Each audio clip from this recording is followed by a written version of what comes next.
This video is brought to you by Henson Shaving. Today, Saudi Arabia halts its international spending spree, aid delivery to Gaza falls to its lowest level since the start of the war, and the EU slaps tariffs on Chinese EVs, possibly sparking a new trade war. From TLDR News, this is your daily briefing for Wednesday the 30th of October 2024. Today, in a significant shift in strategy, Saudi Arabia's sovereign wealth fund will be cutting back its share of international investment, drawing a line under a multi-billion-dollar global spending spree as Saudi Crown Prince Mohammed bin Salman, commonly known as MBS, refocuses his economic strategy on developing the domestic economy, which is currently struggling. Despite investing trillions of petrodollars into various ventures, the Saudi economy fell into a recession last year for the first time since the pandemic. Compounding the issue, just a few weeks ago, the Saudis quietly revised their growth forecast for 2024, down from 4.4% to a mere 0.8%. As an oil-producing country, Saudi Arabia remains heavily reliant on oil, but Bloomberg now estimates that the so-called break-even price, the global price of oil required for the Saudis to balance their budget, has surged to an all-time high of $112 per barrel, significantly exceeding the current price of around $75.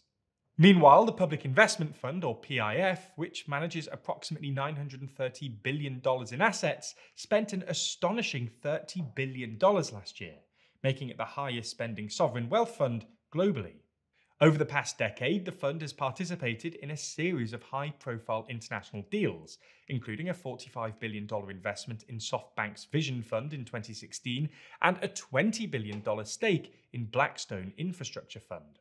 However, in light of the domestic economy's struggles and declining oil revenues, MBS has decided now to redirect the PIF towards fostering domestic growth and reducing the kingdom's dependence on oil.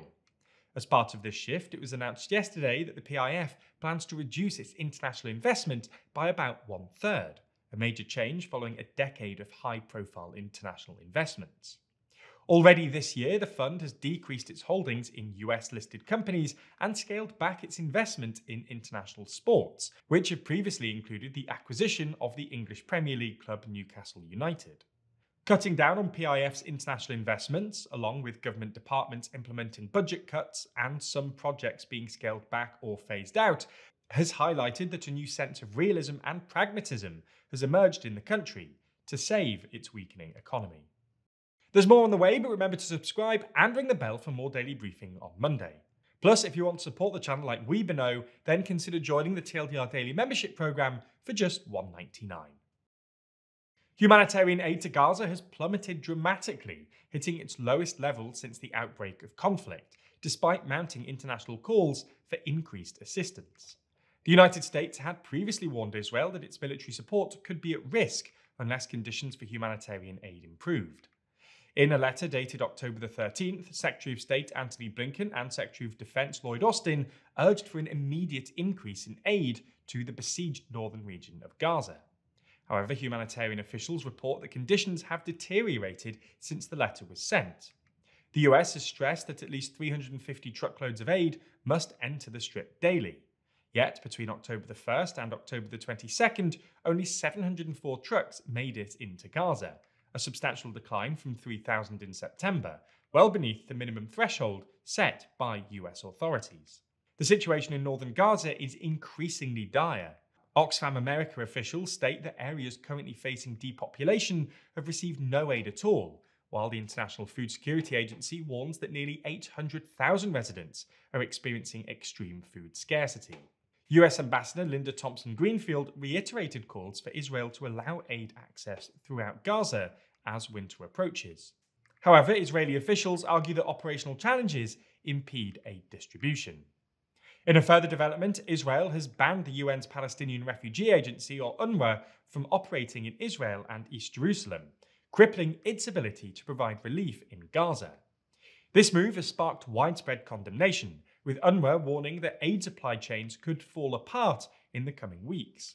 Israel defends its actions, alleging that some UNRWA staff were involved in Hamas's attack on October the 7th, while UNRWA head Philippe Lazzarini described the ban as collective punishment. Tragically, on the same day, at least 93 Palestinians were killed in an Israeli strike on a residential building in northern Gaza, with medics reporting that at least 20 children were among the dead. The US has termed the attack horrifying, marking it as one of the deadliest single incidents in nearly 3 months. At a rally in Pennsylvania on Tuesday, former President Donald Trump aimed to mend his relationship with the Puerto Rican community, asserting, "Nobody loves our Latino community and our Puerto Rican community more than I do." This statement follows a controversy sparked by a comedian who, during a recent Trump event, referred to Puerto Rico as a floating island of garbage, prompting widespread backlash.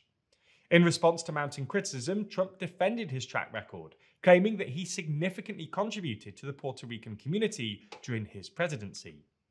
Notably, several speakers were present at the rally, including Puerto Rican official Zoraida Buxo, which underscored Trump's campaign strategy to engage Puerto Rican voters in Pennsylvania, a crucial battleground state where polls are indicating a close race. In fact, as the election draws near, Trump's rhetoric remains focused on rallying his base, declaring every problem facing us can be solved. Meanwhile, Harris continues to label Trump as unstable, as she solidifies her campaign's closing messages. Following her endorsement from Puerto Rican rapper Bad Bunny, which came immediately following the Puerto Rican controversy of Trump's campaign, Harris is leveraging the controversy to argue that Trump lacks the character needed to lead the nation. In a bold move to protect its automotive industry, the European Union has imposed significantly increased tariffs on Chinese-built electric vehicles, or EVs, reaching up to 45.3%. These tariffs, effective Wednesday, range from 7.8% for Tesla to 35.3% for China's SAIC, in addition to the standard 10% EU car import duty. The European Commission maintains that these tariffs are essential to counter unfair subsidies that allow Chinese manufacturers to sell their vehicles at artificially low prices. The rising market presence of Chinese brands in the EU has heightened concerns, with their share jumping from less than 1% to 8% since 2019, and projections suggest it could reach 15% by 2025. China has responded strongly, asserting its disagreement with the EU's decision and launching investigations into imports of EU-branded products, including dairy and pork, in what appears to be retaliation. Amid divisions within the EU, Germany opposing the tariffs while other member states support them, negotiations are still likely to continue in hopes of reaching a mutually agreeable solution to ease trade tensions between the EU and China. And finally, in our uplifting story today, a curator at a museum in New York City has discovered a previously unknown waltz written by Frédéric Chopin, after nearly 200 years since the composer's death. The curator, Robinson McClellan, found the piece in 2019, prompting expert analysis and research that confirmed its authenticity. Measuring just 4 by 5 inches, the waltz is shorter than any previous work attributed to Chopin and features his signature dynamic markings. Chopin fans will certainly be hoping that this unearthed waltz will be performed soon. Finally, we don't have any episodes of the Daily Briefing coming out tomorrow or Friday, but we'll see you back on Monday, so see you then.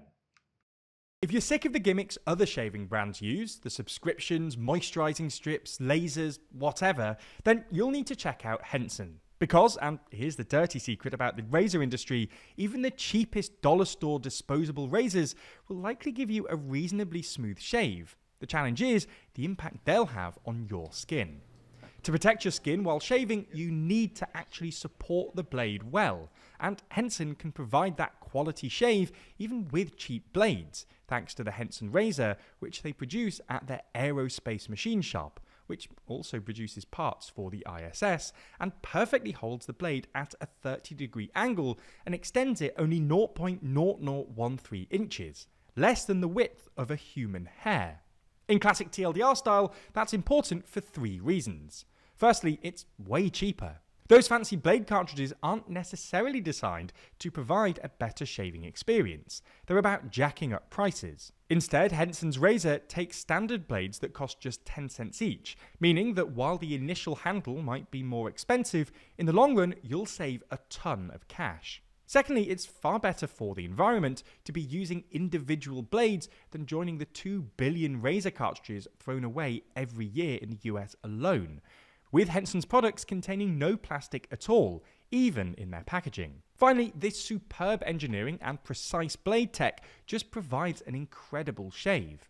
If you want to try it out, click the link in the description, then add a razor and 100 blades to your cart. Then once you've done that, add our discount code TLDR at checkout and you'll get all of those blades totally free.